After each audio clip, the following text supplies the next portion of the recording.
obviously after Hurricane Helene kind of ripped through, it caused catastrophic flooding in North Carolina, including in Asheville, and World's headquarters were completely flooded.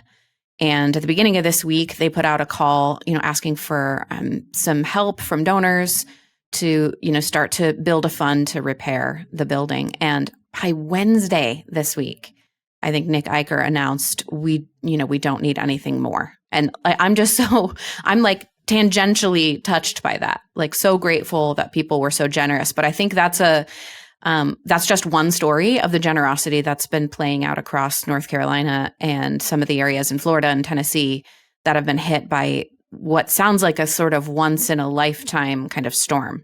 Apocalyptic, yeah. I mean, the biblical language being used is used at times like these, particularly in areas of the country that kind of have that religious, impulse or background to it. I was actually asked about it on my segment with World, the World and Everything in it, which you haven't heard yet because it's today, as we're recording on Friday, Culture Friday segment.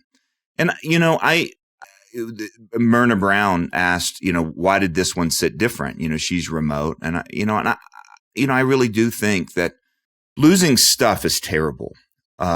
Losing people is a whole nother level. Losing people, and all of this, takes it to another level. And all of this reflects, I think, what's true about us as human beings. That God created a lot of stuff. He only created one thing that bears his image. There may not be a more beautiful place in the world than Western North Carolina in late October. It's like a painting. It's unbelievable. And these things that add to the beauty, which are creeks everywhere, was part of the formula that led to this devastation that's just stunning.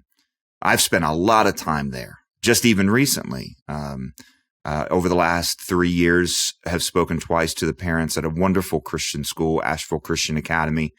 If you were planning to give to World and they said they don't need it anymore, go to Asheville Christian Academy, a trailer park across the street washed into their buildings. And just one of the great Christian schools in America. But you're also talking about now a death toll that continues to climb, and people who live in this place that is absolutely incredible. The level of destruction is unbelievable. The videos are incredible. Our heart goes out to them. Our prayers go out to them. I'm so proud of people that money's going out to them, and now turn that attention to as many people as we can help. Even the World story reminded me of something that I also mentioned on the World and Everything in It podcast, where you always think at times like this, at least I do, of something that Mr. Rogers said, like when you try to make sense of the evil and the suffering. And it's hard to call this evil because it was natural, but it is suffering at an incredible level. But Mr. Rogers always said, look for the helpers. There will always be helpers. And he was, I think at the time, talking about 9/11, at least that's what I was told.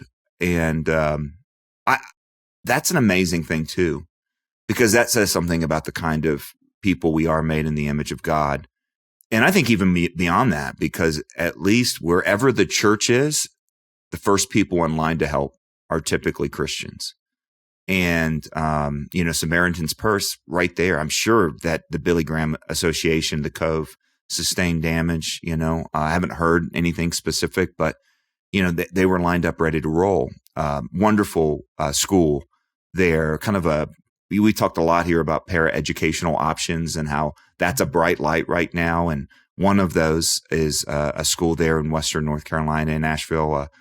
It's a non-traditional kind of college there in Asheville, whose property is right down the road from Ridgecrest, a bunch of 20-somethings. And immediately, I think it's called Excel College. And immediately they turned their property into a distribution relief place, like overnight. And these kids turned into relief workers working 15, 16 hours a day, 19, 20-year-olds. So this is the sort of thing that people do. You kind of do it out of necessity, but you also do it out of, love for neighbor. And it's a tangible expression of that. So I wanted to high five a bunch of people there. This one hit different for me. I don't know if you've spent much time there. It's just really an incredible part of the world. I used to live in East Tennessee. It's beautiful. Yeah. Oh man, I've been to the world headquarters, which was in a gorgeous building. I mean, that whole area, the whole Biltmore area, is incredible. And that whole Biltmore area is absolutely devastated. The Biltmore Village is really a beautiful and a cool place, really classy, and man, it is just devastated. But you think about the number of people that live in those communities, those small communities. I've been to Chimney Rock. I've been to, Hendersonville. Spoke at another property. I haven't heard about it, called Bunclarkin, right outside of Hendersonville, from the ARP denomination.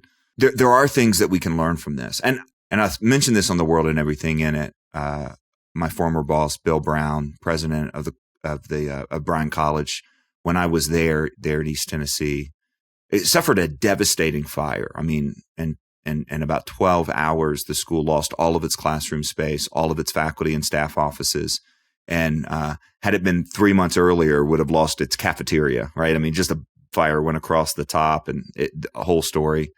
The next morning in chapel, he got up and he said, we didn't lose anything important, because there was no lives lost. And that's one of the crazy stories of that is, by the way, a bag of peanut M&Ms survived that fire. It makes no sense. So next time you eat a peanut M&M, think about whatever. That's like one of those Bible survival stories. Except it's peanut M&Ms. I don't know. Whatever that candy coating is, good luck. Interesting. Yeah. That's probably not food. Okay. I mean, if it survived a fire, I don't know what's going to happen in your digestive system, but I still like them.